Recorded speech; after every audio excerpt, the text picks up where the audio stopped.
오늘 말씀의 제목이 갑절의 영감이라 그랬어요. 구약 성경을 이렇게 쭉 읽어보면 사실 이제 파노라마처럼 이렇게 길게 펼쳐져 있기 때문에 구약 성경 전체를 요약한다는 게 그게 결코 쉬운 게 아니에요. 자, 그런데 이제 그 선지자 중심으로 보는 것이 열왕기 상하예요. 열왕기 상은 엘리야 중심, 열왕기 하는 엘리사 중심, 이렇게 선지자들을 중심으로 보면 구성이 되어 있어요. 자, 여기서 창세기부터 출애굽기에서 레위기, 민수기 쭉 이제 나오는데 성경 전체를 이제 아무리 읽어보고 뭐 그렇게 하더라도 전체를 요약하는 힘이라는 게 하루아침에 생기는 건 아니에요.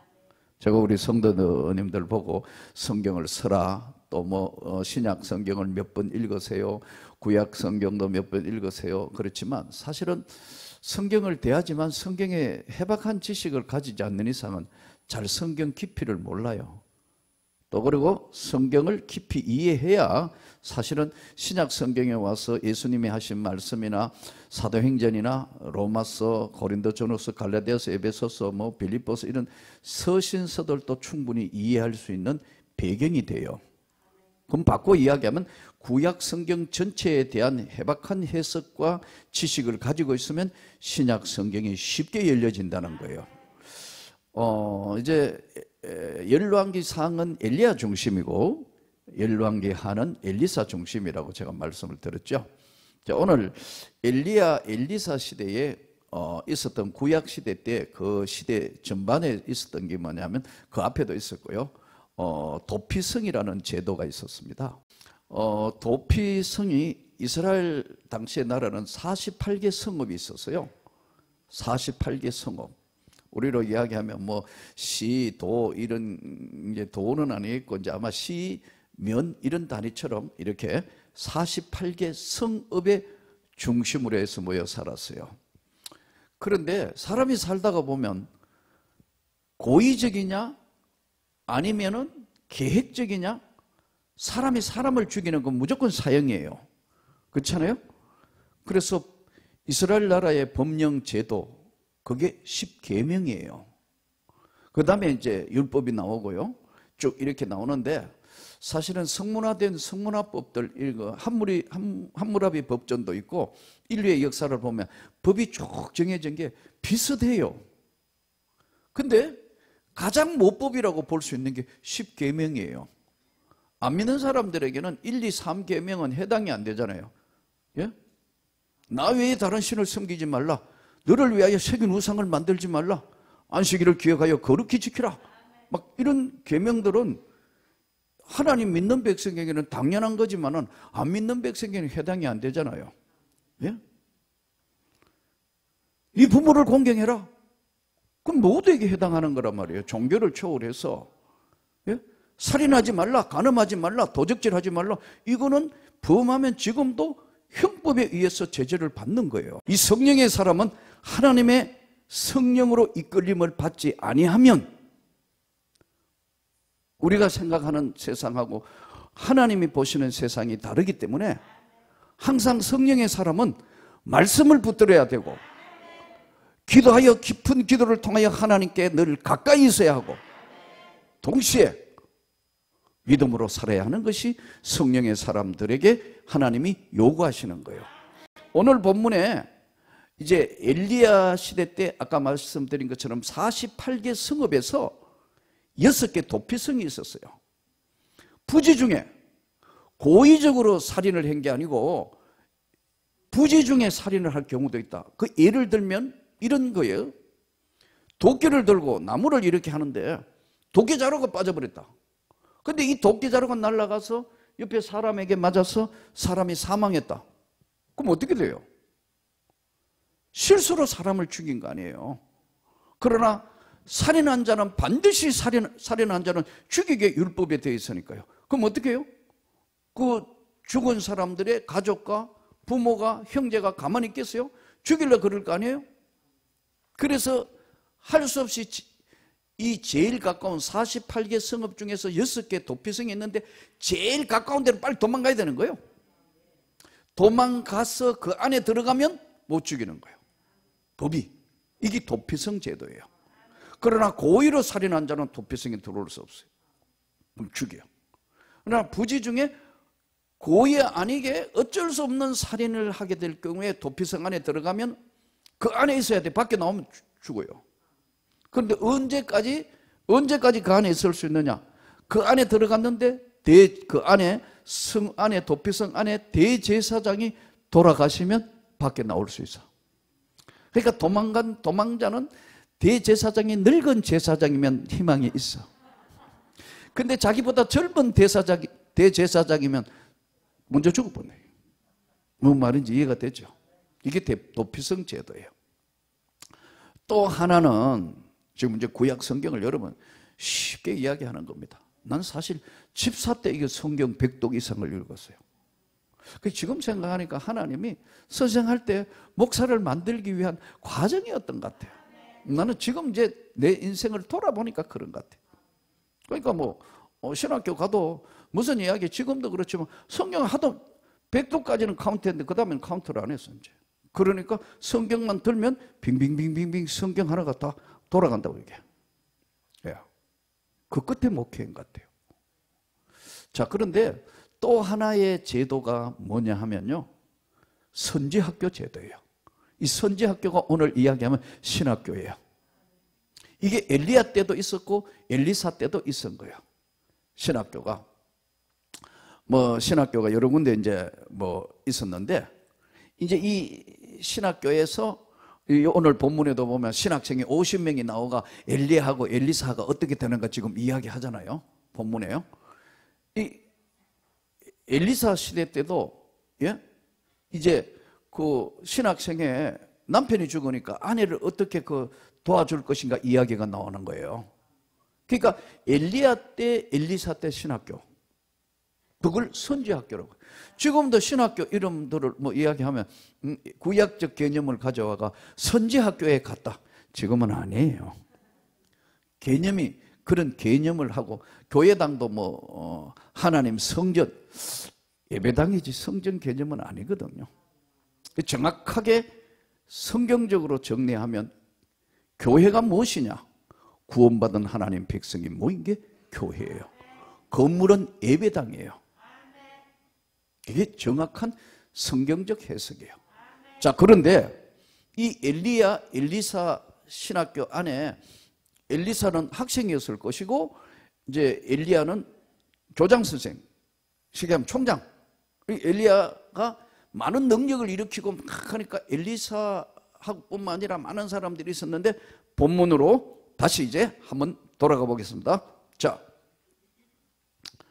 오늘 이 본문에 여호와께서 1절 회리바람으로 엘리야를 하늘로 올리고자 하실 때에 엘리야가 엘리사와 더불어 길갈에서 나갔더니, 길갈이라는 지역에 이제 있는 신학교에서 나가더니 엘리야가 엘리사에게 이르되 청하건대 너는 여기 머물라.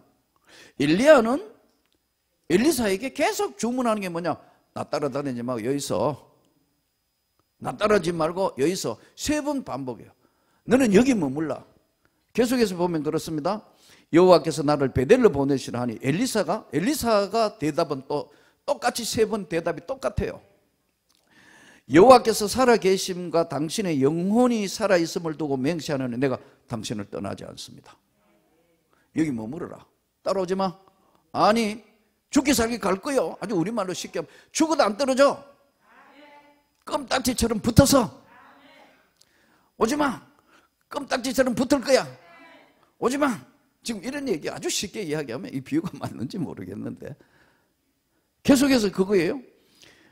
이 두 사람이 이제 베델로 내려가니 베델에 있는 선지자와 제자들이 엘리사에게 나와 가로되 여호와께서 오늘 당신의 선생을 당신의 머리 위로 데려가실 줄 압니까?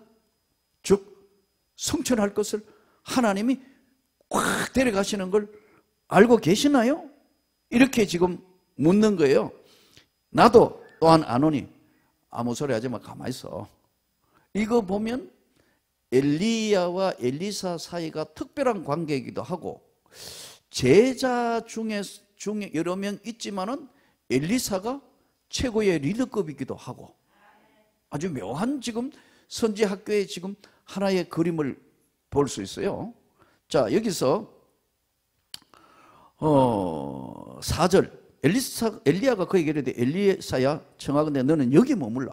똑같은 소리 계속 한다니까요. 나를 여리고로 보내니라. 베델로 간다 하다가 또 여리고로 간다 하셨다. 여호와께서 살아계신가 당신의 살아있음을 두고 맹세하노니 떠나지 않습니다. 껌딱지처럼 붙어있을 거요. 가라 하지 마세요. 지금 계속 반복하는 거예요. 그리고 또 이제 6절에 엘리야가 또 엘리사에게 이르되 너는 여기 머물라. 여호와께서 나를 요단으로 보내시니라. 베델, 여리고, 요단 막 바뀌잖아요. 그죠? 장소가. 이때 맹세하노니 내가 당신을 떠나지 않겠습니다. 여기 있어. 안 돼. 나는 안 떠나요. 나는 껌딱지처럼 당신은 붙들어 갈 거예요. 내가 베델로 간다니까. 뭐 베델로 가거나 말거나. 여기 있어. 내가 여리고로 가. 여리고로 가거나 말거나 난 껌딱지처럼 붙어 있을 거예요. 여기 있으라니까. 지금 이 이야기예요. 아주 쉽게 이야기하면 3번을 계속해서 반복한다니까요. 그런데 이제 하도 껌딱지처럼 붙어 있겠다 하니까 이제 엘리야가 드디어 이야기하는 겁니다. 7절 선지자의 제자 50명이 가서 멀리 서서 바라보면 두 사람이 요단가에 서 있더니 엘리야가 곁옷을 가지고 말아 물을 치매 물이 이리저리 갈려지고 두 사람이 마른 땅 위로 건너더라. 건너매 엘리야가 엘리사에게 이르되 나를 내게서 데려감을 당하기 전에 내가 어떻게 할지를 구하라. 네 소원하는 게 뭐야? 네 껌딱지처럼 너가 그렇게 붙어있고 여기 머물라 해도 죽기 살기 따라온다는데 너 원하는 게 뭐야? 내가 너에게 어떻게 할지를 구하라. 엘리사가 그러되 당신의 성령이 하시는 역사가 갑절이나 내게 있게 하소서 하는지라. 이르되 내가 어려운 일을 구하는 도다. 자, 여기까지.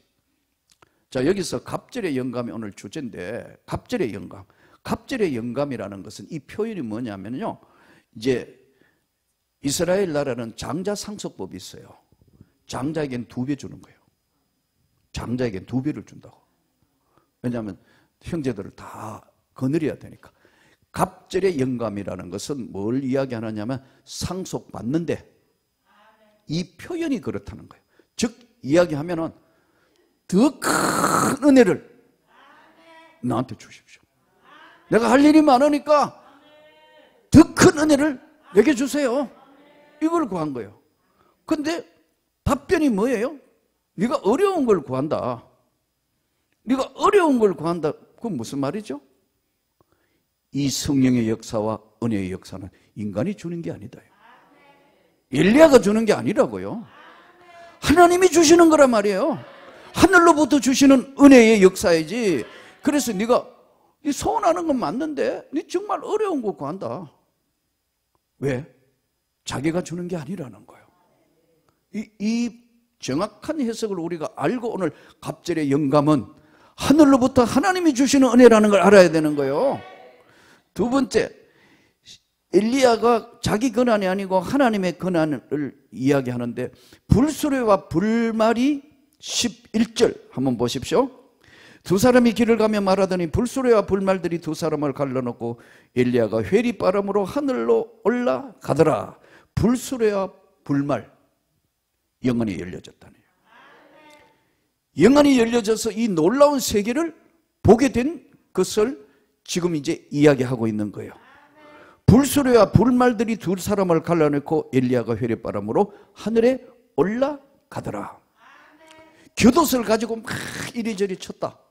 뭐 그냥 지팡이로도 칠 수 있고 뭐 다른 건, 옷은 당시에는 사람의 신분을 나타내는 거예요. 이 곁옷을 가지고 엘리야의 능력이 갑절로 있기를 원합니다. 갑절로 더 큰 은혜의 역사가 나타나기를 원합니다. 껌딱지처럼 붙어 있을 거요. 안 떠나. 있어. 3번의 해가 안 떠날 것 같으니까 베델로, 여리고로, 요단으로 마지막에 뭐 구하는데? 갑절의 영감이 있기를 원한다.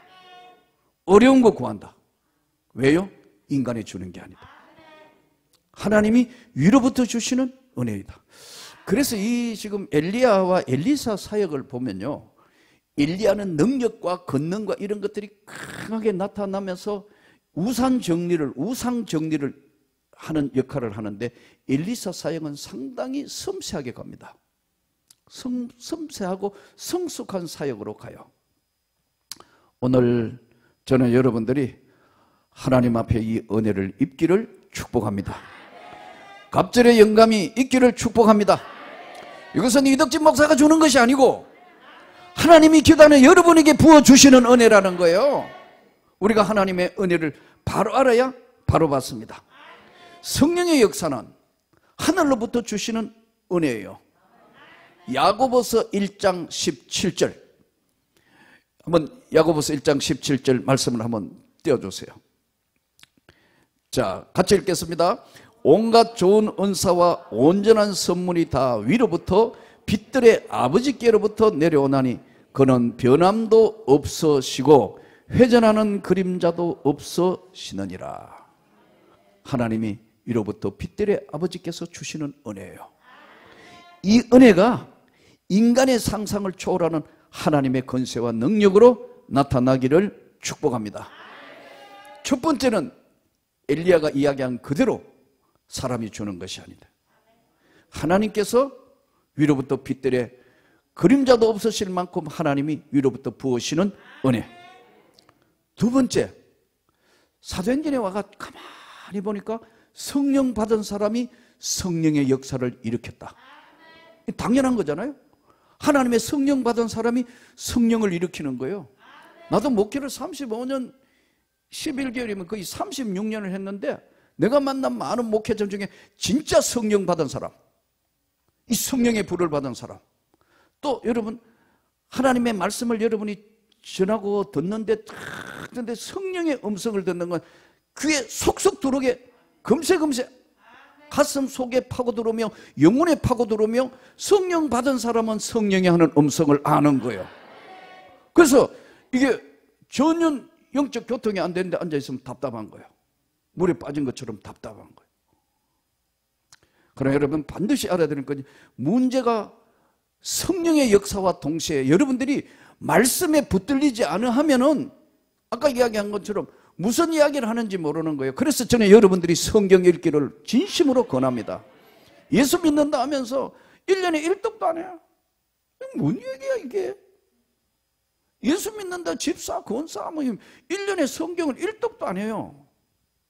이게 자꾸 말씀은 지워지는 거거든요. 천국의 문은 여러분 과거의 문이 아니에요. 현재의 문이에요. 그러니까 성경을 안 읽으니까 앞에 읽었던, 옛날에 읽은 다 지워지는 거예요. 이게 뭔가? 목회자는 안 그런 것 같아요? 지금도 성경, 오전에 계속 성경 읽다가 내려왔어요. 이 나이에 지금 이 다초점에 안 맞고 해도 읽어보고. 왜요? 말씀이 육신이 되어 우리 가운데 오신 예수예요. 영혼의 양식이에요. 요즘은 성경책도 잘 안 가져다녀요. 다 이 손 안에 있다고 스마트폰을 들고 다니고 이래가 보고 이러고 있는. 아니에요. 읽으셔야 돼요. 성경 말씀이, 주의 말씀은 내 발의 등이요 내 길의 빛이라 했는데 말씀을 읽으셔야 한다고. 그래야 하나님과 가까이 있는 거예요. 이 성령이 위로부터 주시는 것인데, 성령 받은 사람이 성령을 일으키고 전달해요. 성경에 보면은 사도 바울이 사도행전에 자기가 하나님 만났던 다메섹 사건을 3번 간증해요. 예? 3번.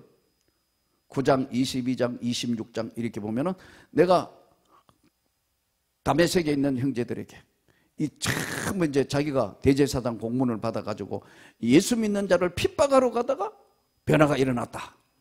하나님 만난 이야기 이제 바울이 쭉 이야기를 하는데, 사도행전 9장에 보면은 갑자기 이제 빛이 나타나서 엎어져서 소리가 들려서 이제 앞을 못 보는 맹인처럼 돼서 이제 그 지가라는 동네에 내려가 있는데, 하나님께서 기도하는 아나니아에게, 아나니아야, 성경에 보면요, 너가 지가라는 거리로 내려가라. 거기 사울이라는 청년이 지금 기도하고 있는데 네가 가가 걔한테 기도를 해주라. 그러니까 아나니아가 하나님과 기도하다가 그러잖아요. 하나님, 이 지금 사울이란 청년은요 보통 놈이 아닙니다. 이거 예수 믿는 사람 잡아 죽이고 하는데 오는 건데 이 소문이 자자한데 걔한테 가서 기도하라니까 그게 무슨 말입니까? 아니야, 그건 내가 택한 그릇이다. 이방을 향하여 그를 사용하기로 내가 택한 그릇이다. 가라. 아나니아가 내려가서 앞을 못 보고 있는 바울에게 기도를 하잖아요. 형제 사울아. 사울이란 큰 자란 뜻이거든요. 바울은 작은 자란 뜻이에요. 겸손해진 거예요. 은혜 받으면 겸손하기를 축복합니다. 교만은 패망의 선봉이요 넘어짐의 앞잡이라 그랬어요. 하나님 앞에 겸손해야 돼. 그렇게 말도 조심해야 돼. 그래요. 근데 이 사울이란 청년이 바울로 변했는데 아나니아가 가서 기도할 때 이렇게 기도해요. 형제 사울아, 내가 길에서 만난 예수께서 나를 보내어 너로 기도하게 하니 나는 너를 위하여 진심으로 기도한다. 그러자 눈에서 비늘 같은 것이 떨어졌더라. 이 비늘 같은 것이 떨어졌다는 게 이게 뭐냐면 영혼의 눈이 열린 거예요. 우리말로 아주 쉽게 하게 하면 영혼이 열린 거예요.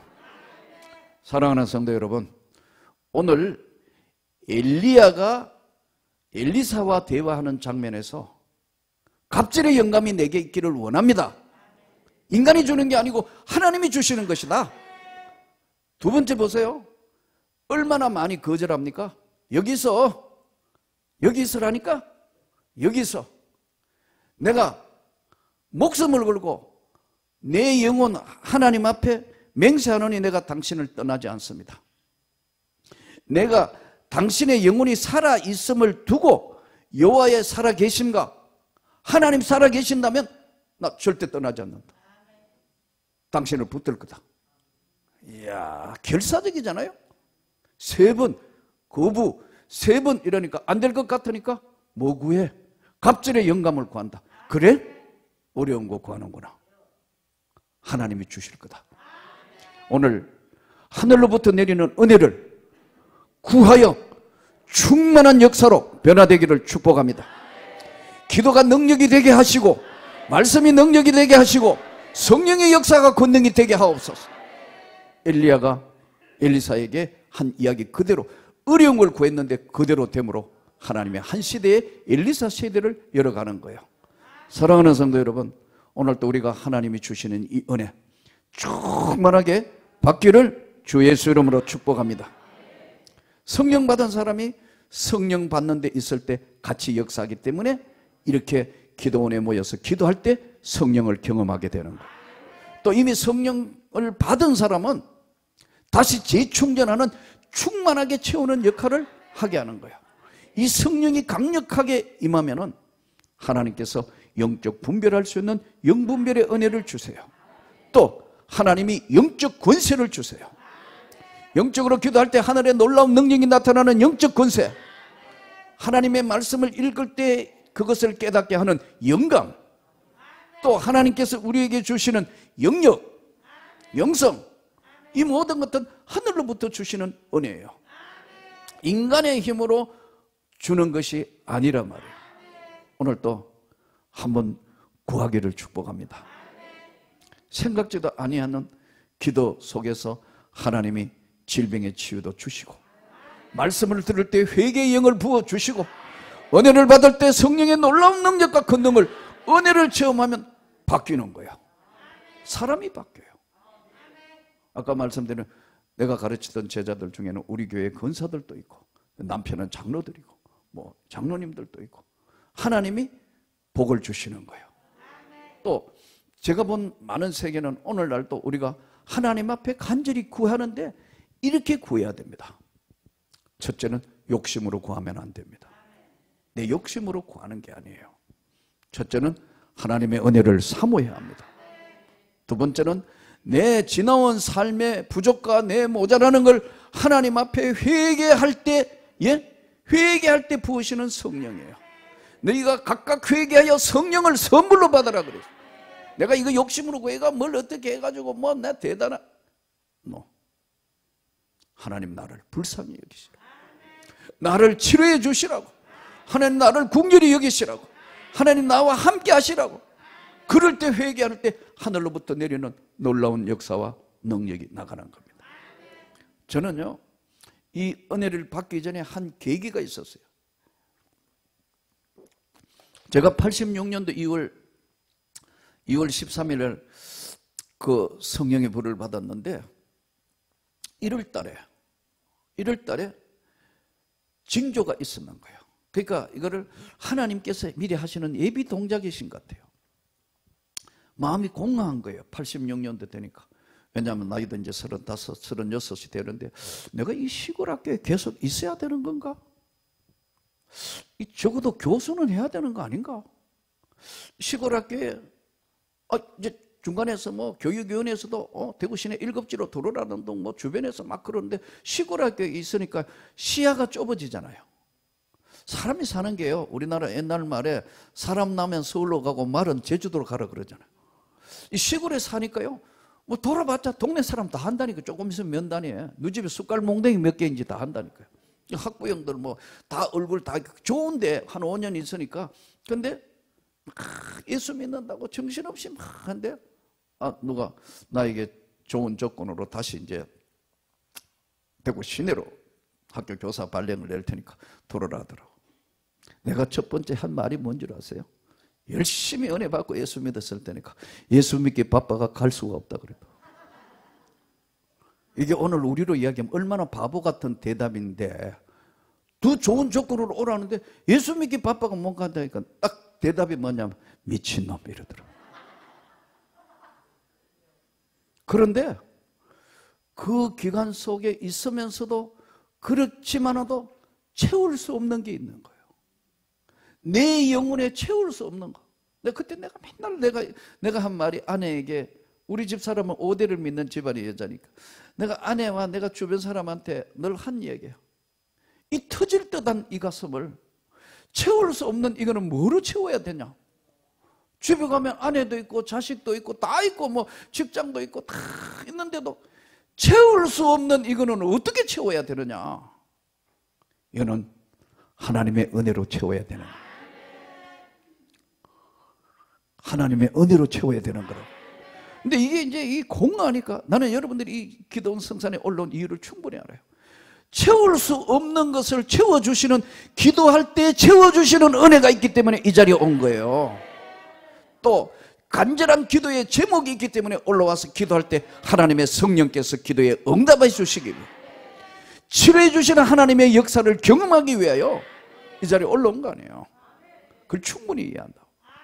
그런 세계를 경험하지 못할 때는요, 원래 자체가 은혜가 없으니까 뭐 당연한 거 아니냐, 그냥 내 열심으로 살고 뭐 내 그런데, 그러면서도 채울 수 없는 이것은 어디서 오는 것인가? 저는 오늘 여러분에게 다시 말씀드립니다. 마음을 여십시오. 마음을 여시라고. 엘리야가 엘리사하고 하는 대화에 끝까지 나는 붙들겠습니다.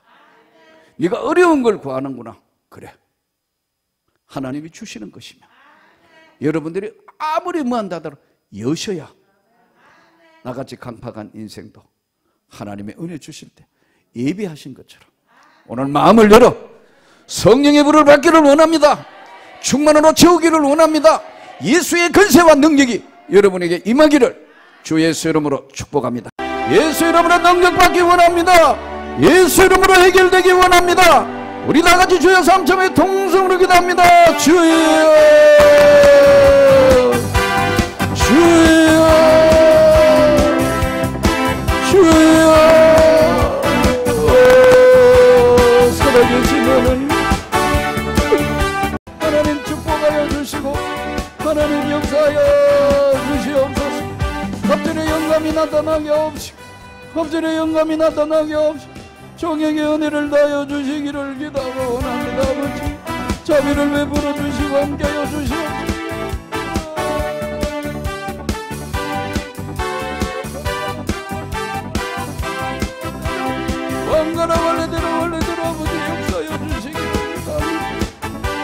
걸거받는 심령에 주의 성령을 부으시오.